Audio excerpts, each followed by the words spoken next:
Autism. Everybody has heard of this disorder. There seems to be an autistic epidemic. I said seems to be an epidemic because the rise in autistic diagnosis today is a result of the changing definition of autism. Since 1980, the diagnosis criteria have changed 5 times. Most of the changes have been the addition of other developmental disorders to the autistic spectrum.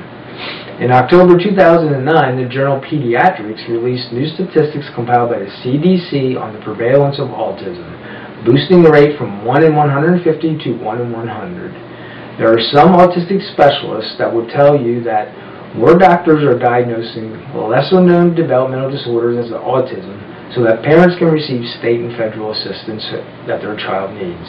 As more doctors diagnose these lesser-known disorders, they eventually get added to the autistic spectrum.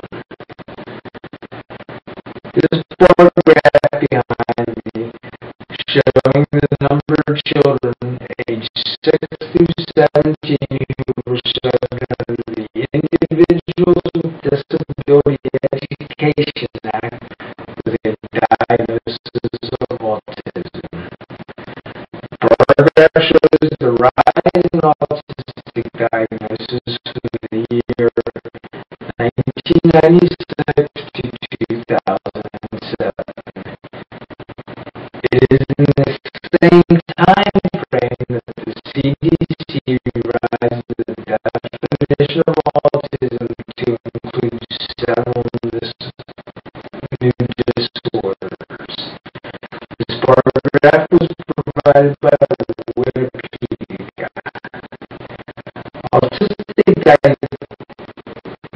disorder is the most commonly diagnosed of autism. AD is probably the form of autism most people are familiar with. It affects more males than females. AD greatly hampers a child's social functions. Children with autistic disorder can display a wide range of deficiency in moderate to severe communication skills, social skills, and behavioral problems. AD can be detected in the first year of a child's development and is usually diagnosed by the age of 3. Asperger's disorder was added to the autistic spectrum diagnosis in 1994. Much controversy exists regarding the definition of Asperger's syndrome or disorder, both in clinical practice and in research studies. Further, there is no yet agreement that Asperger's disorder is indeed separate and distinct from high-functioning autism. Childhood dyscognitive disorder appears in older children ages 2 to 10. It affects a child who is developing normally and then all of a sudden will start losing speech and motor skills without much warning. The big difference between CDD and autism is that often children lose skills previously developed with the onset of CDC.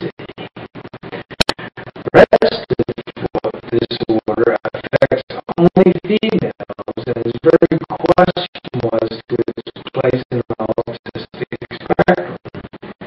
Children with Rett experience lots of speech and motor skills for a few years, then seem to regain the ability to learn again, but that is much slower pace. To be diagnosed with Rett, you must demonstrate all the criteria all other disorders that fall under the autistic spectrum only require that you meet some of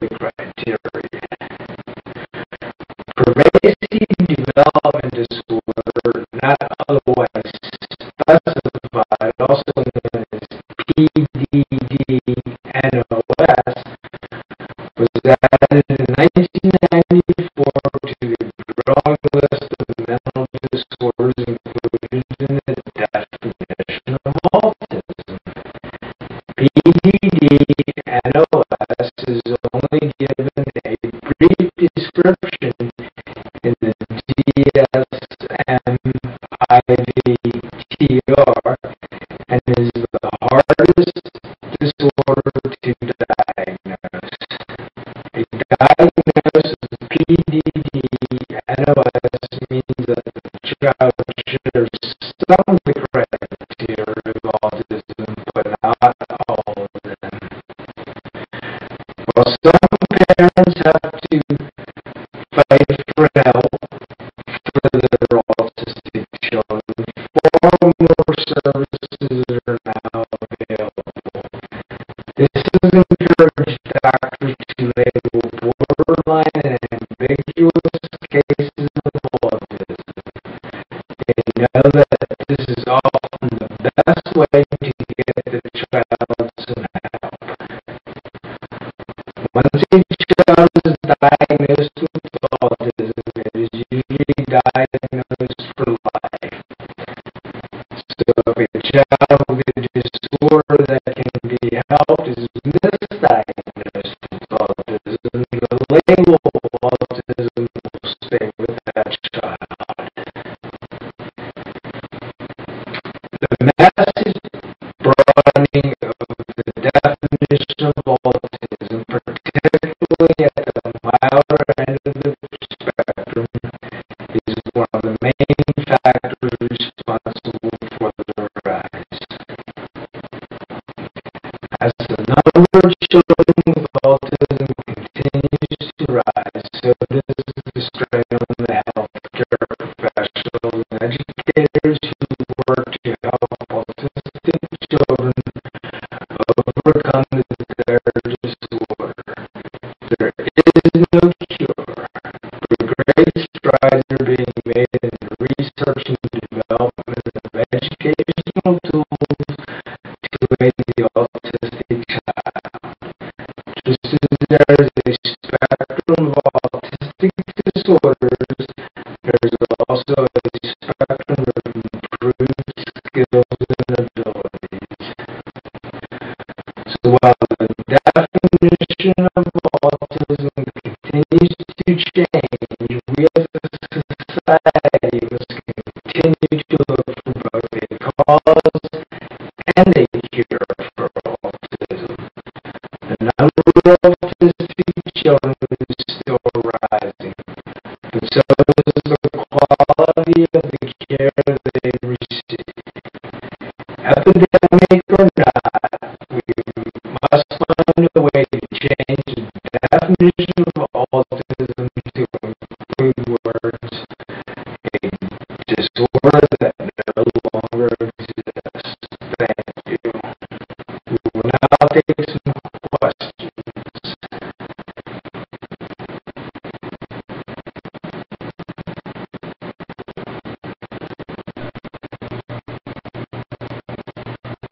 Are there any more revisions to the autistic definition in the future?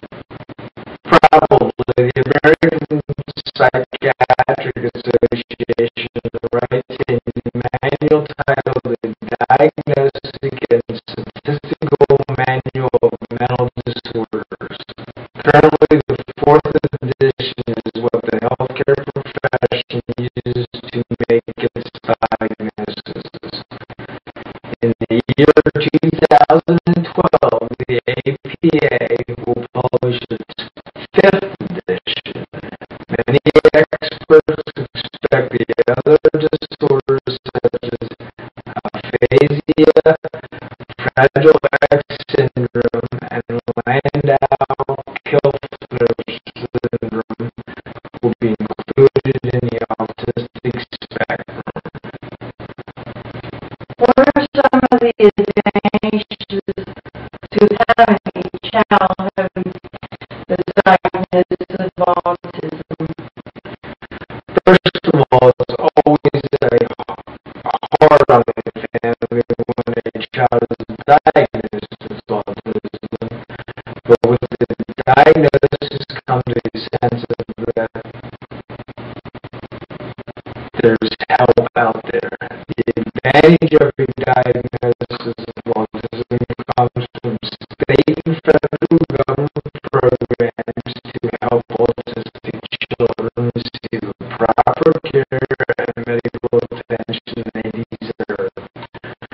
Public schools are devoting more time, money, and teaching resources to help mainstream autistic children.